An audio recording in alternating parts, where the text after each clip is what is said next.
महाराज, जैसे गोपी जन अपने श्री कृष्ण प्रेम में डूबी थी, ऐसे कैसे डूबा जा सकता है? क्या किया जाए जिससे हम गोपी जनों की तरह प्रेम करने लगे अपने आराध्य देव से? जब अपने इष्ट देव के सिवा और कोई भी हमारा प्यारा ना रहे, पहली शर्त, इतना इष्ट देव से अपनापन हो कि और किसी से हमारा संबंध न रह जाए। जैसे जहां बंसी बजी तो पुत्र, पति, परिवार सबका विस्मरण करके गोपीजन श्री कृष्ण की तरफ चल दी। इसका मतलब पहले से ही संबंध नहीं था, थी सबके बीच में, पर केवल संबंध श्री कृष्ण से था। अनन्य प्रेम की प्राप्ति के लिए अब हम साधन बताते हैं। बाबा कह रहे पहले अपने इष्ट देव की बाह्य मूर्ति सेवा विराजमान करनी चाहिए, या नाम सेवा विराजमान करनी चाहिए, और उस बाह्य सेवा को साक्षात समझ करके करना चाहिए। साक्षात समझ कर, साक्षात विराजमान है ऐसा भाव। बाह्य पूजा के साथ साथ मानसिक सेवा का बहुत बड़ा योग है, और यह बाह्य सेवा से ही मानसिक सेवा प्रारंभ हो जाती है। सेवा तभी पूर्ण होती है जब आप पहले उसका चिंतन करेंगे। चिंतन नहीं करेंगे तो सेवा पूर्ण नहीं होगी, वास्तविक सेवा सही नहीं हो पाएगी।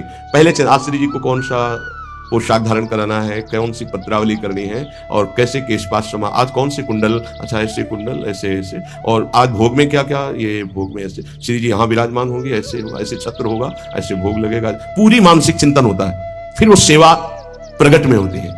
तो प्रगट सेवा ही मानसिक सेवा में पहुंचा देती है। पूज्य बाबा कह रहे गोपी जनों की तरह प्रेम प्राप्ति के लिए सबसे पहले अपने इष्ट का चयन और इष्ट की अनन्यता। इष्ट की अनन्यता, इष्ट की अनन्यता में आ गया अपने इष्ट का नाम जपना, अपने इष्ट का मंत्र जपना, अपने इष्ट का ही गुणगान करना, अपने इष्ट के विषय में ही सोचना, ये सब आ गया। फिर इष्ट के श्री विग्रह की, मूर्ति की, छवि की, नाम की सेवा विराजमान करना। और जैसे गृहस्थ है तो जितने याम कर सके, जितना कर सके, लेकिन अगर विरक्त है तो 8 पहर की सेवा। हमारे पास और कोई काम नहीं, हमारी जिम्मेवारी है 8 पहर की सेवा। बाह्य पूजा, मानसिक पूजा, दोनों एक साथ साथ चलती है उपासक की। ध्यान देकर के अगर आप सेवा करोगे तो देखोगे आपकी मानसिक सेवा होगी। आज वो वाली नथ पहनानी है, वो ऐसे धारण करानी है, हाँ आज इस रंग की पत्रावली, इस रंग की चोली, इस रंग के ऊपर चुनरी, और इस रंग का लहंगा, ऐसे ये जो हो रहा है ना, ये मानसिक सेवा हो रही है, बहुत बड़ी चीज हो रही है। देखो आप लोग जो चिंतन करते, आज फूल बंगला ऐसे बनाना है, आज ऐसे, बहुत बड़ी सेवा हो रही है। आज श्री जी की रसोई, ये मानसिक जो सेवा, और बहुत जोर की सेवा, प्रगट सेवा का फल है मानसिक सेवा, और मानसिक सेवा ही सिद्धावस्था को प्रदान करती है, ये बात ध्यान दीजिए। और जो इष्ट का नाम मिला है वो केवल जबान से ही नहीं, चिंतन के साथ होना चाहिए।